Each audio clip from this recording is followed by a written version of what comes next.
হয় নমস্কাৰ, মই 42 স্নাতক মহাবিদ্যালয়ৰ অধ্যক্ষ ডক্টৰ ৰমেন বৰা। আজি 3 ডিচেম্বৰ তাৰিখে আমাৰ মহাবিদ্যালয়ৰ এনচিচি গোটৰ তত্ত্বাৱধানত এনচিচি ডে আৰু এনুৱেল ফাংচনৰ কাৰ্যসূচী আছিলে।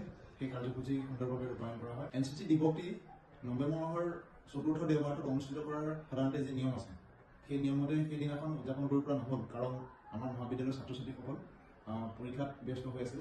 গতিকে আজি 3 ডিচেম্বৰ তাৰিখে এই দিৱসটি উলহ মালহেৰে উদযাপন কৰা হয়। আমাৰ মহাবিদ্যালয়ৰ এনচিচি গোটৰ যোগেদি অনুষ্ঠিত হোৱা এই কাৰ্যসূচী পোনপ্ৰথমতে পতাকা উত্তোলনেৰে আৰম্ভ হয়। অধ্যক্ষ হিচাপে আমাৰ দ্বাৰা এই পতাকা উত্তোলন কৰা হয় আৰু তাৰপিছতে আজি এই অনুষ্ঠানলৈ মুখ্য অতিথি হিচাপে আমন্ত্ৰণ জনোৱা বিহালী সমজিলাৰ আৰক্ষী অধীক্ষক গৌৰৱ ভট্টাচাৰ্য ডাঙৰীয়াই মুখ্য অতিথি হিচাপে অংশগ্ৰহণ কৰাৰ লগতে শ্বহীদ তৰ্পণ কাৰ্যসূচী তেওঁ শুভাৰম্ভ কৰে আৰু ইয়াৰ পিছতে এনচিচি কেডেটসকলে গাৰ্ডৰ অনাৰ প্ৰদৰ্শন কৰে। তাৰপিছতে আমাৰ অডিটৰিয়ামত বিভিন্ন কাৰ্যসূচী ৰূপায়ণ কৰা হয়। আৰম্ভণিতে মহাবিদ্যালয়ৰ শৈক্ষিক বিষয়া ডক্টৰ বিনোদ চুবেদী ডাঙৰীয়া আৰু লগতে CTO মুকুল হাজৰিকা ডাঙৰীয়াই বন্তি প্ৰজ্বলনেৰে সেই হলৰ কাৰ্যসূচী শুভাৰম্ভ কৰে।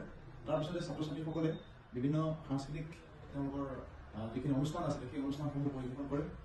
ইয়াৰ আগে আগে ANO চম্পক তালুকদাৰে সমূহ যিসকল আমন্ত্ৰিত অতিথি আছিলে সকলোকে আদৰণি জনায়, আদৰণি ভাষণ প্ৰদান কৰে।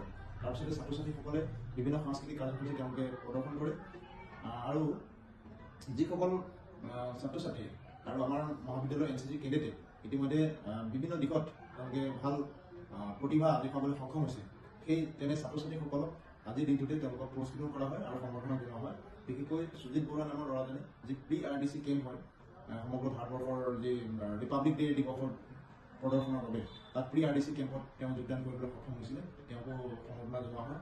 আৰু লগতে যিসকল এনচিচি কেডেটে এনচিচি কেডেটে আমাৰ মহাবিদ্যালয়ৰ পৰা পাছ কৰাৰ পিছত তেওঁলোকে বিভিন্ন ক্ষেত্ৰত তেওঁলোকে নিজৰ চাকৰি পাবলৈ সক্ষম হৈছে, তেওঁলোককো বিশেষভাৱে সন্মান জনোৱা হয়।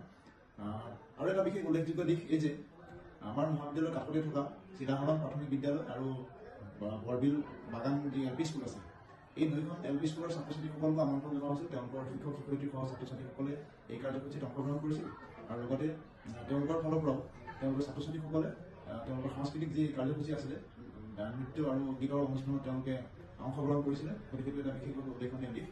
গতিকে এইদৰে সফলতাৰে আৰু যথেষ্ট উলহ মালহেৰে আমাৰ মহাবিদ্যালয়ৰ যি এনচিচি গোট আছে, এনচিচি গোটৰ উদ্যোগত আজি আমাৰ 42 স্নাতক মহাবিদ্যালয়ত এই এনচিচি দিৱসটি সুন্দৰভাৱে ৰূপায়ণ কৰা হয়।